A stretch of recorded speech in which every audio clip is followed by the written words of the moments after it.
Hi there, Teresa from the Fargo Red Wing Shoe Store. I'd like to thank you, the hardworking men and women, for supporting our small business because we couldn't do it without you. So thank you to each and every one of you for helping us have this memorable year. It's been our pleasure to help you. If you've never worn Red Wing boots, stop in and see what we're all about at 3003 Main Avenue in Fargo.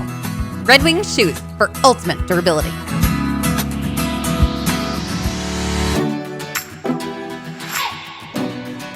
Good morning, everyone. Happy Thursday. It's January 8th. Lisa, Lydia, Scott with you here this morning. We'll get to Lydia's forecast and mild temperatures in just a moment. But first, we'd like to remind you that we're live on Facebook every weekday morning right around this time. Love it when you join us live. But remember, it stays on your Facebook feed throughout the day, so you can watch it whenever it works best for you or listen to it as a podcast. Just go to inform.com/podcast and look for the Inform Minute. All right, here in the metro area, Southern Valley, things looking decent for us this morning. Yeah. Not too bad at all. Up north, though, some issues. Really icy up north this morning. There's still a travel alert in place for Pembina County and Walsh County because of freezing rain overnight. It started in northwestern North Dakota and then just slid to the east and worked its way through our parts overnight and into this morning.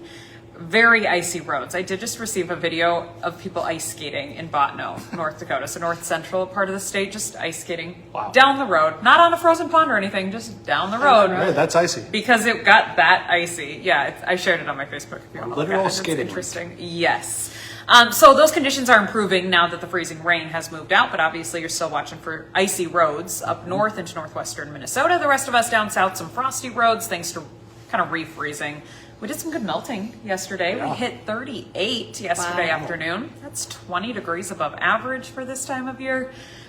So that put moisture back into the atmosphere. Watch out for just kind of a wet spot to have refroze this morning. On and off ramps, bridges, those things could be a little bit slick.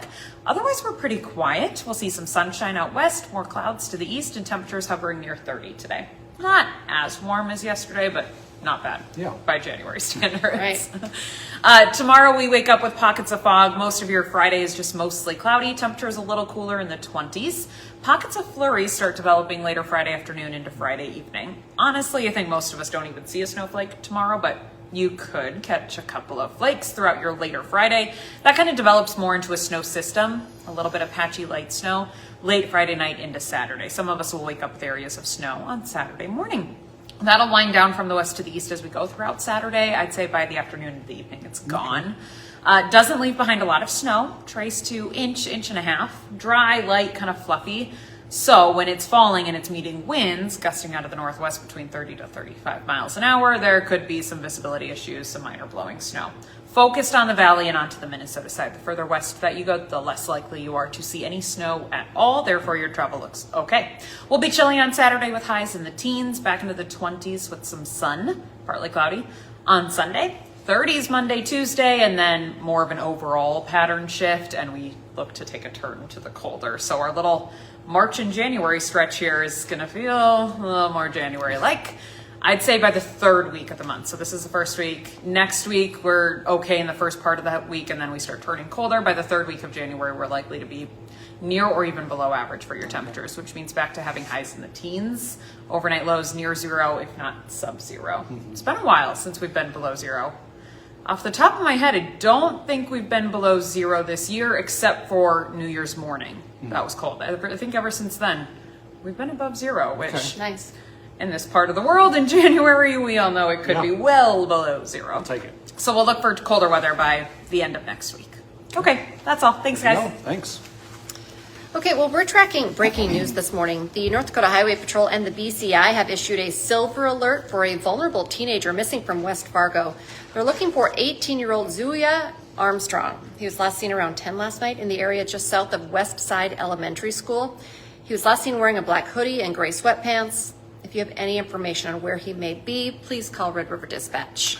Today in Fargo, city leaders from Fargo, West Fargo, Moorhead, Dilworth, and Horace will present the State of the Cities. The event is put on every year by the Chamber of Commerce and gives us some insight into what exactly is going on here in the Metro, because we know there's always a lot of construction, big projects, things like that. So we expect to get some good updates today. It's being held at the Delta by Marriott this morning.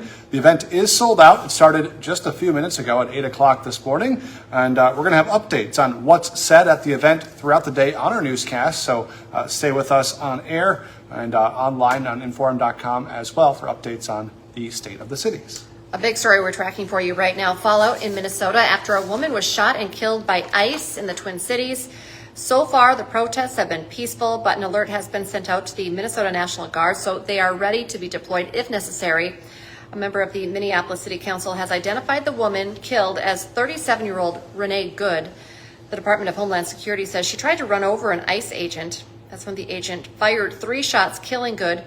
However, Governor Tim Walz called the shooting by the ICE officer a consequence of governance designed to generate fear, headlines, and conflict. Meanwhile, Minneapolis public schools have canceled classes for the rest of the week as a safety precaution. Meantime, Minnesota Republican lawmakers accused Democrats of overlooking fraud during a contentious hearing in Washington, D.C. 3 of the witnesses were Minnesota Republican lawmakers from the state's Fraud Prevention and State Agency Oversight Committee. They claim state leaders, including Governor Tim Walz, were aware of the fraud and failed to act. Now, Democrats pushed back on those claims. Another hearing on fraud is set for February 10th. Governor Walz and Attorney General Keith Ellison have been invited to testify, but have not yet said whether or not they will attend. Never say you can't come home again, as UND's new offensive coordinator returns after leaving the school just 2 years ago.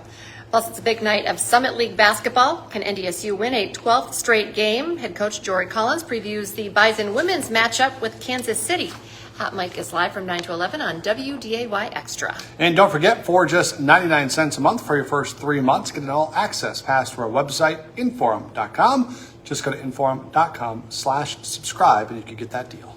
Join us for our next newscast coming up at 11 this morning, and then we have you covered this afternoon starting at 4, 5, 6, 9, and 10. First News is back with your Friday edition tomorrow morning from 5 to 7. Be sure to join us then. Have a great day, everyone.